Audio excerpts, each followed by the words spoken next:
Il a amené la bière. Ben là, on joue là, c'est sérieux?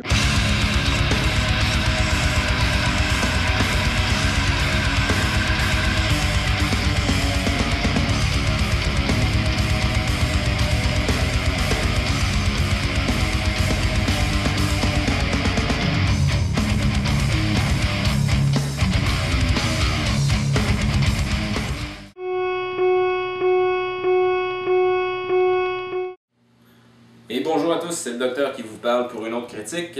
Pour cet épisode, je vais vous parler de l'aventure pour Pathfinder qui s'intitule Carrion Hill, avec une magnifique couverture que je vais sûrement faire défiler derrière moi. C'est une aventure dans ce qu'on appelle dans le monde de Pathfinder un Pathfinder module, c'est-à-dire une aventure publiée à chaque mois.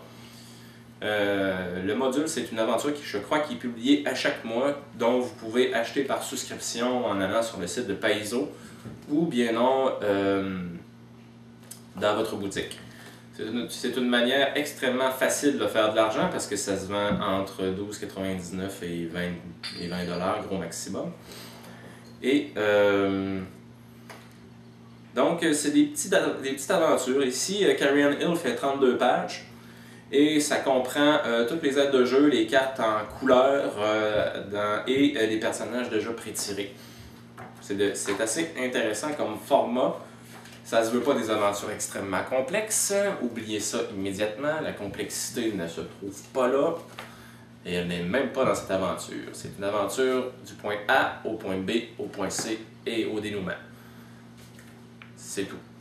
Il n'y en a pas plus. Non.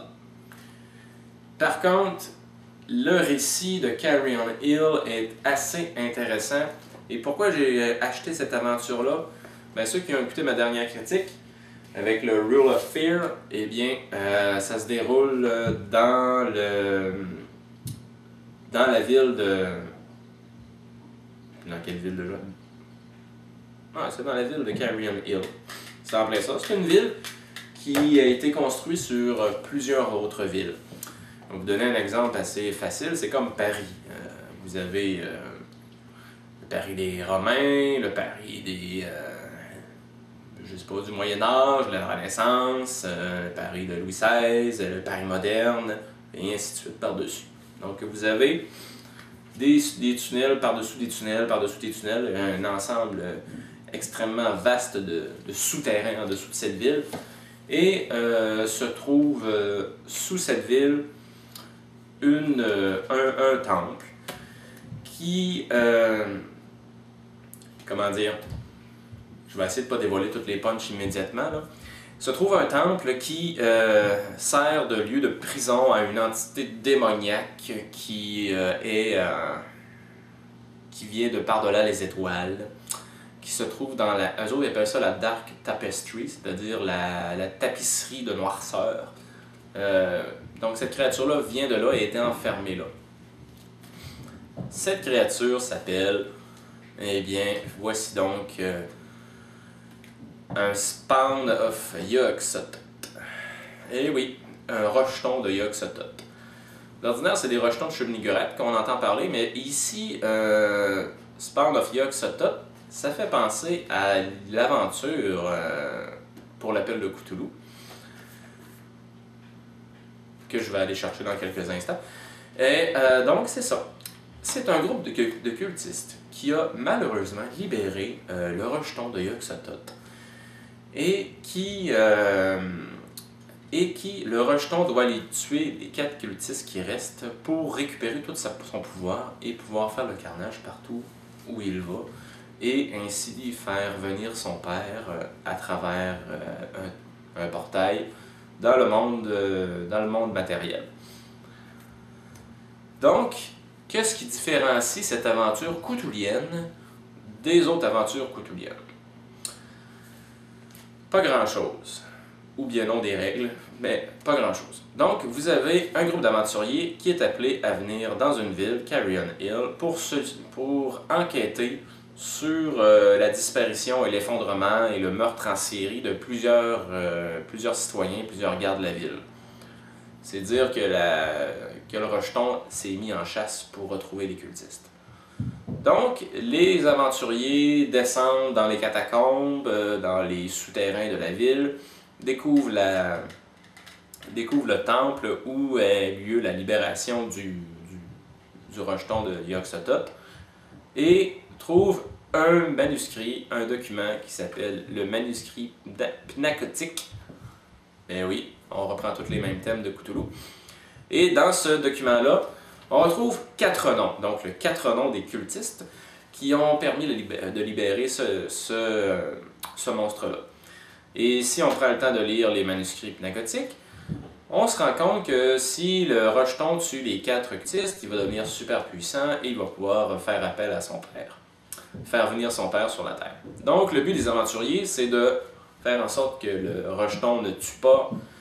Le but des aventuriers, c'est de faire en sorte qu'il tue les 4 cultistes avant le rejeton. C'est simple. Vous avez 4 noms, tout le monde les connaît en ville, c'est 4 personnalités importantes. Tout ce qu'il faut aller, c'est que, ok, on prend le premier nom, on s'en va chez lui, puis on le tue. On prend le deuxième nom, on s'en va chez lui, on le tue. Donc quand je parlais qu'il n'y avait pas d'originalité, ou pas d'intrigue fulgurante ou exponentielle, eh bien c'est ça. C'est du point A au point B au point D et c'est terminé.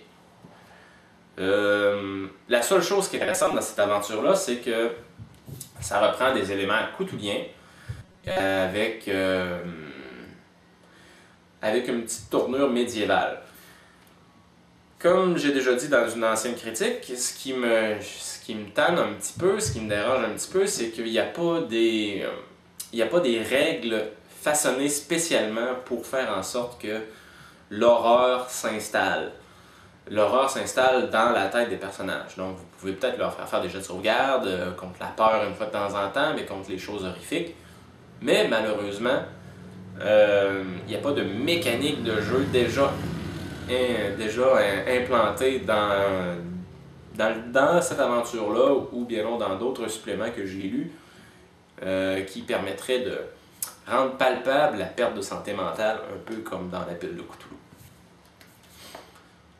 Donc, une aventure que j'aimerais bien faire jouer parce qu'elle est courte. Et oui, maintenant j'ai décidé de miser sur des aventures courtes et au lieu de faire 40 séances sur une campagne qui en finit plus. Et qui niaise pas.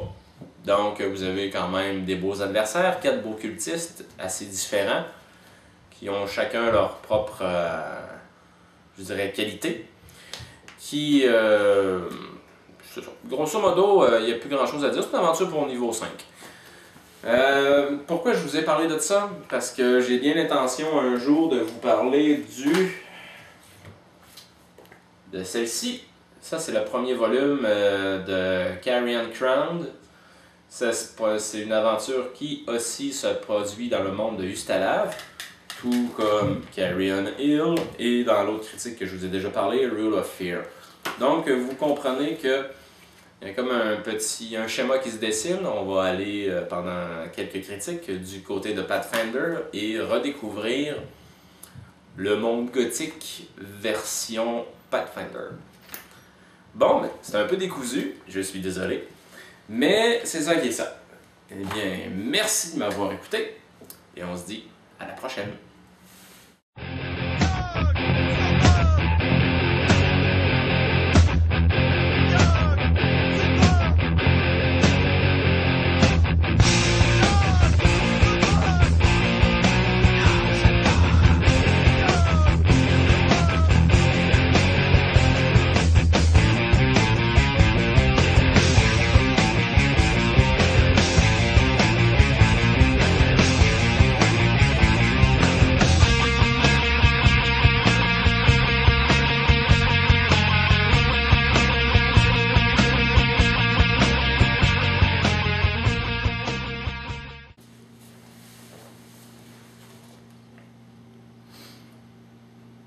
Et bonjour à tous, c'est le